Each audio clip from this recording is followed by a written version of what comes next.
I've been loving these prickly pears all around this area. I've not seen them in person before, so if you're on my Instagram you'll see I've been really excited by the prickly pear, which is a pest in this country and I believe in Australia as well. But anyway, so beautiful. We've missed the main part of the bush flowering, so we're at the end. A lot of the flowers look like this, where they're nearly finished, nearly died, or this hollowed out means the flower's fully fallen out. But I love them, and have already painted one back here of this page. So these were all painted without drawing anything first, just working on brush strokes. But I did draw this one up last night, because I just felt like drawing something, a quick painting here, just to show you my process. And I fiddled with that because I'm videoing and talking. I'm going to try to just do this more quickly, how I would have done the other. Some of these little spines are bright yellowy, so I'll try and leave some bits white. Dry paper, sorry, not white. And I'm conscious of drying time because I want to add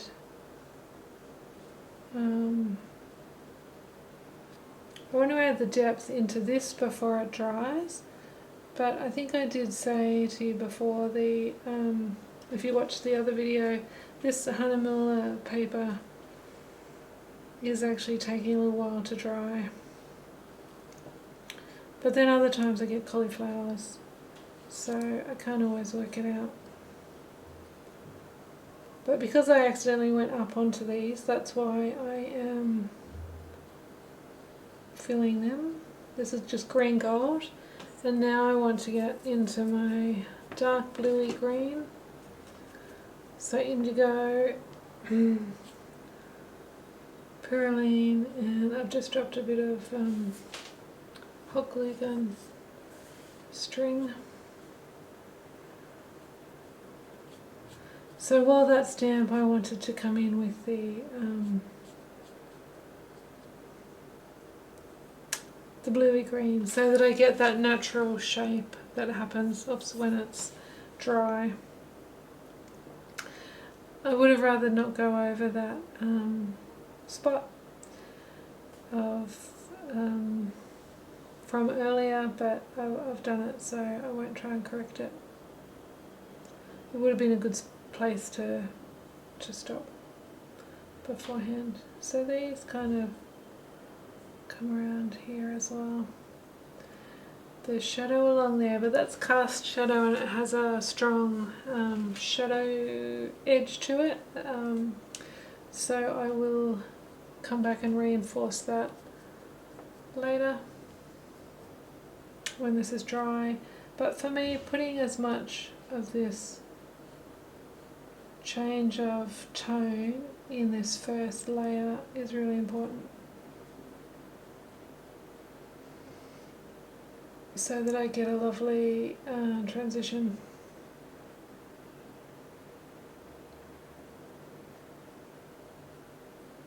And if I lose some of those spiky yellowy green bits, I'm not too worried. I'll add them back with white mixed with yellow, white gouache.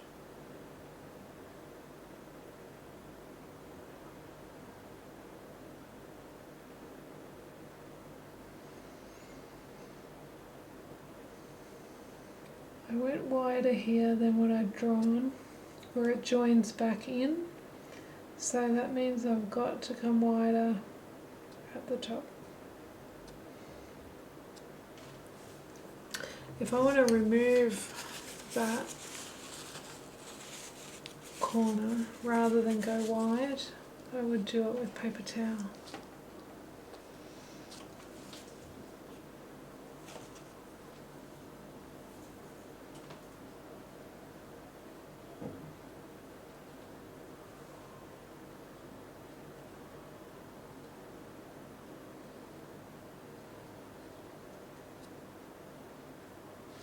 And I can see now when I'm looking at these that these seed pods actually grow behind this, but when I was drawing them in bed last night with just the little side lamp, I was seeing that cast shadow as being the base of the seed pod, and I put it on the top edge. So that's how I'm painting it. So it is a little bit different to the photo.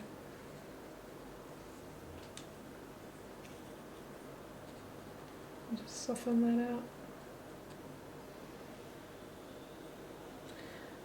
Now this one over here is really quite dark up in there, so just going straight into indigo.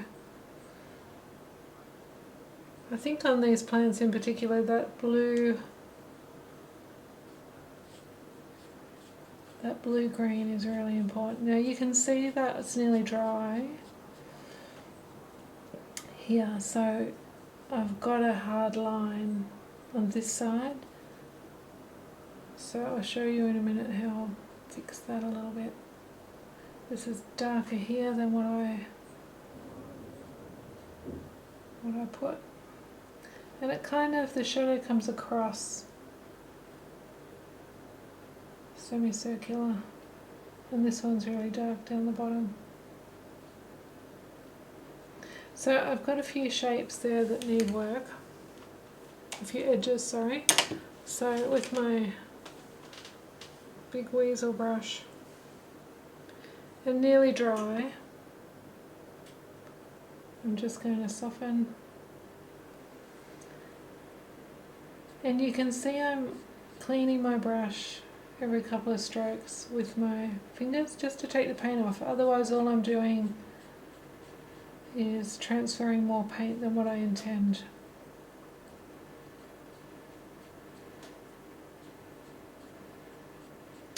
So I don't want to make this too, I don't want to fiddle with this too much.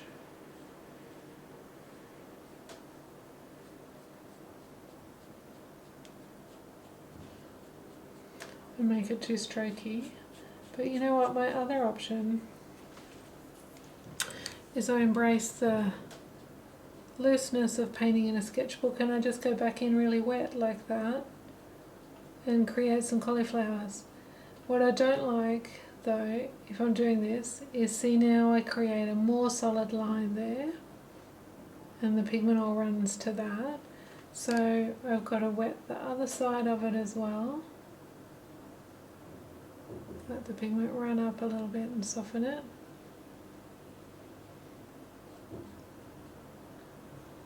And then to me this is really scratchy now. I don't like that look to the paint, so I'll add more paint in there, more of the blue-green, the indigo. And that will soften in lovely. But if I left that without adding more pigment, it just, that's what I call scratchy watercolour, where it looks thin and dry. So we've got this flower that is a lovely yellowy orange. So a little bit of Naples will work with, well, this one's really close to dead, so it's got, they kind of got a dry papery looking thing, so I want to leave some lights in there. I might just put some of the Naples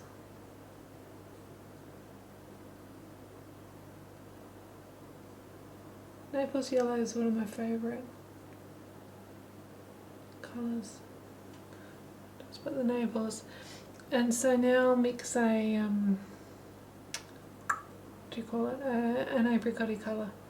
So red and yellow. I'll try yellow ochre. It might make it too dull.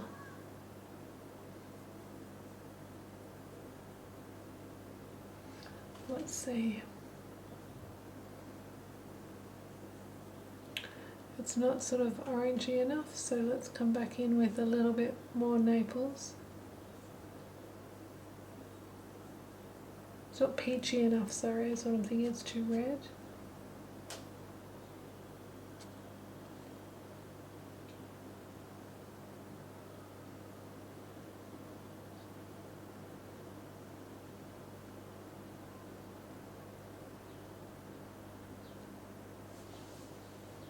There's also some lovely green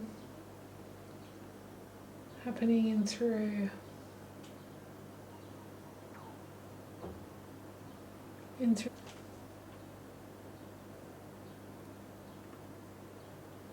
this is like an underwash. It's going to get another layer of detail over the top. But at this stage, your colours mix. Oh, that's the dark green. Your colours mix so much nicer wet in wet. So, for instance, where I want to get a green spine down through some of these, dropping the green in sort of pushes the other colour away.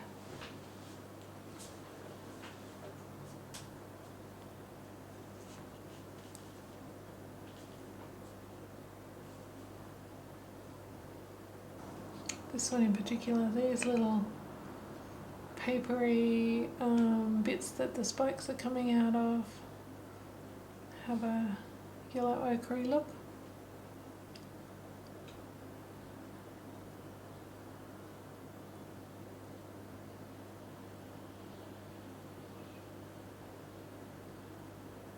And they kind of go in a semicircles across, like as if they're wrapping around the inside of these. Spent ones are quite a light green.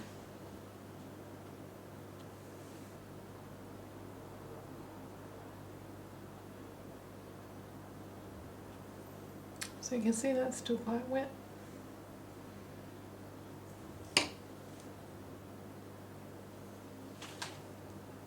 Still very wet.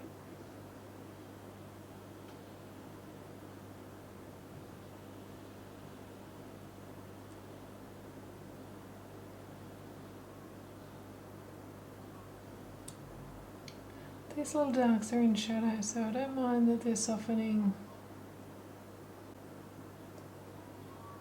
out.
So coming back into thicker pigment on this smaller brush, because these have little, they're raised, so we've got to kind of get, it's still too wet, got to kind of get the sense of this semicircle happening under or above.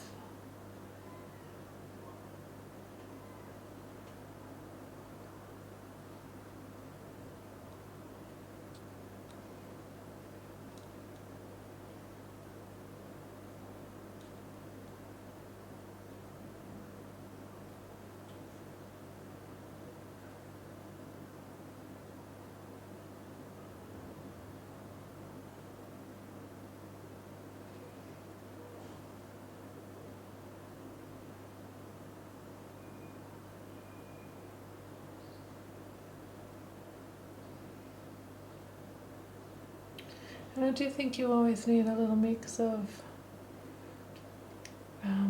you know, your edges. I've done lots of wet in wet already on this, so it needs a little bit of sort of line work, a little bit of calligraphy strokes.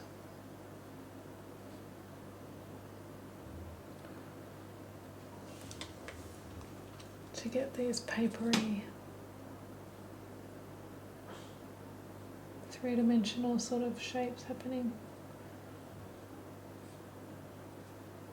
And again, this is a sketch, not a fine art painting, so, you know, I'm aiming for loose.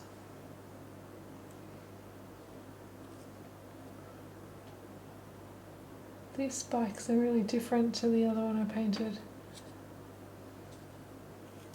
So the darker orange, not dark enough.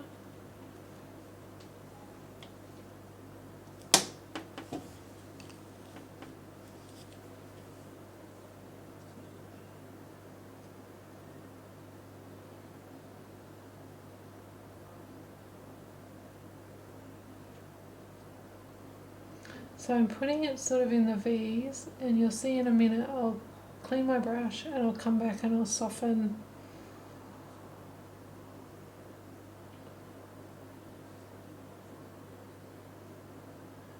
one side of some of these shapes. So clean it. My paper towel is really wet, so it's actually not doing much to dry my brush. So see how just softening one side means we get definition of one petal behind the other, but we have a lovely transition. And sometimes they are strokey, so you might leave some of that definition.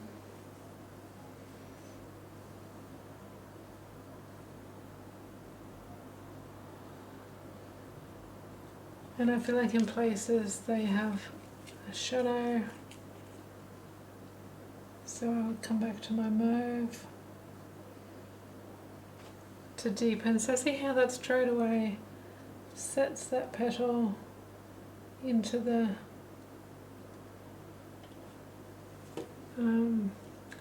sitting into the green bud part.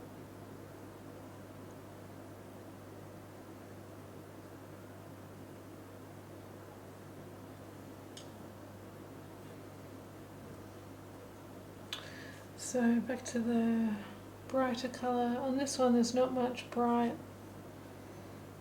and I didn't wash my brush, so I've dulled that colour unfortunately.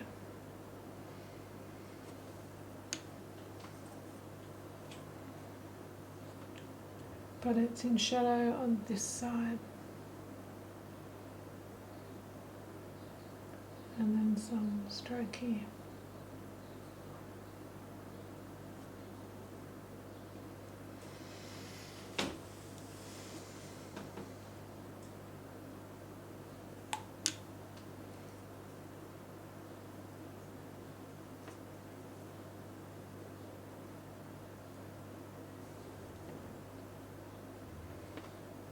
It's dry now.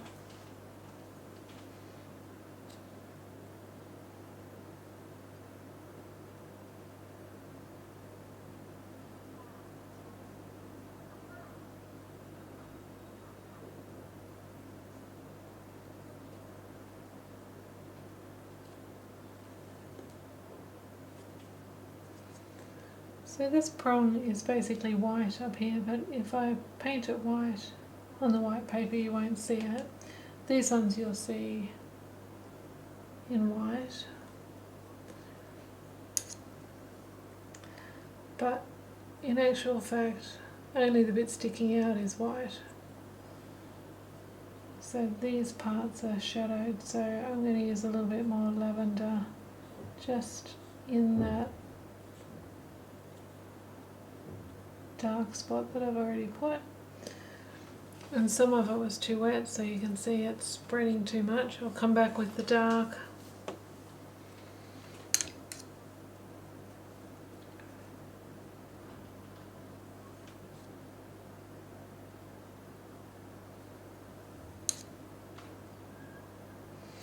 And I might mix the white now with some really bad move to do that into your paint. I've got to clean that now afterwards. I need that brighter. I should have just got a clean brush to pick up the green.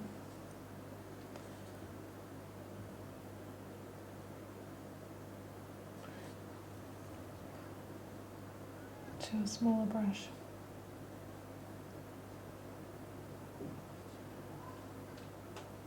And so I might put these, and then they're still not bright enough green, like this iridescent greeny yellow.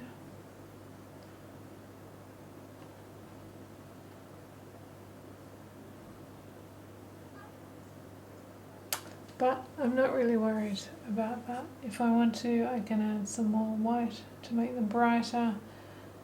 That won't make them greener, yellower though. I can add this super bright permanent green number 1.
And you know, when we were photographing these, my husband and I were in amongst the bushes, and I came out, I was wearing a dress, and I didn't realise, I still don't know whether it was this plant or something growing below it, but I had all these tiny, tiny little spines in my dress, and like I still can feel some of them in my legs that I haven't fully gotten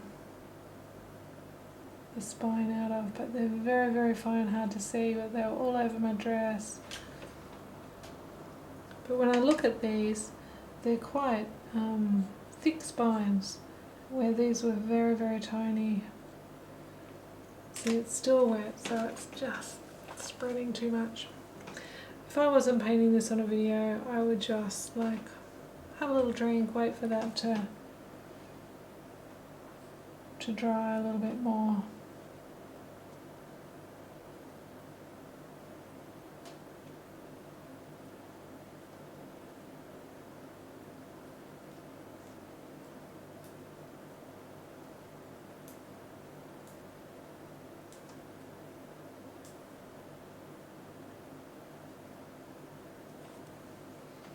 I'm going to have to do that, just wait for that to dry to put the spines on, but that's just white gouache and a fine brush.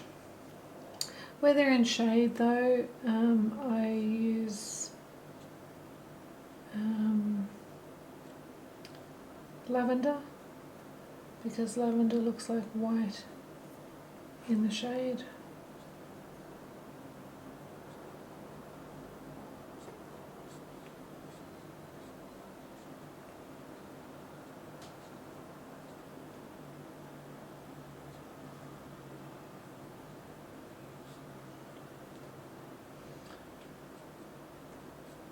And if like this they're too big where they start, you just pop a little bit of dark back on that when it's dry.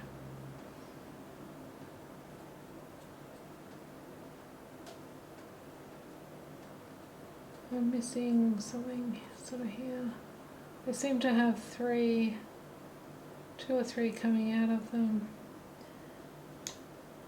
Now those others are pretty much in the shade.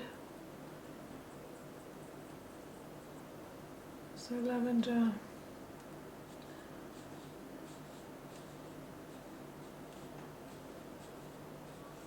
It's a bit harder to get it thick when you I don't have the tube with me.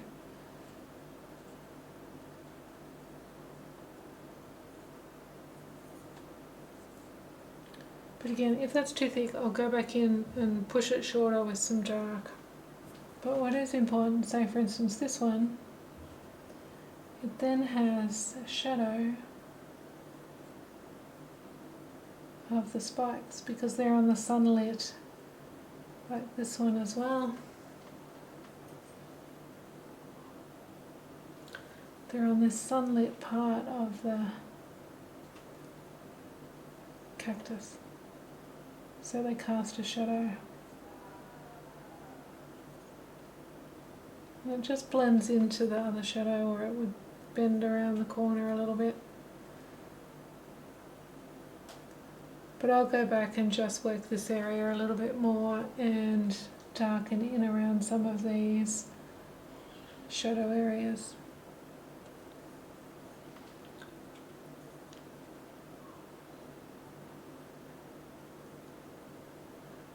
I know this shadow right through here needs to be darker. So I'll work on that a little bit more when it's dry. I think there's no point doing any more now. So thanks for watching.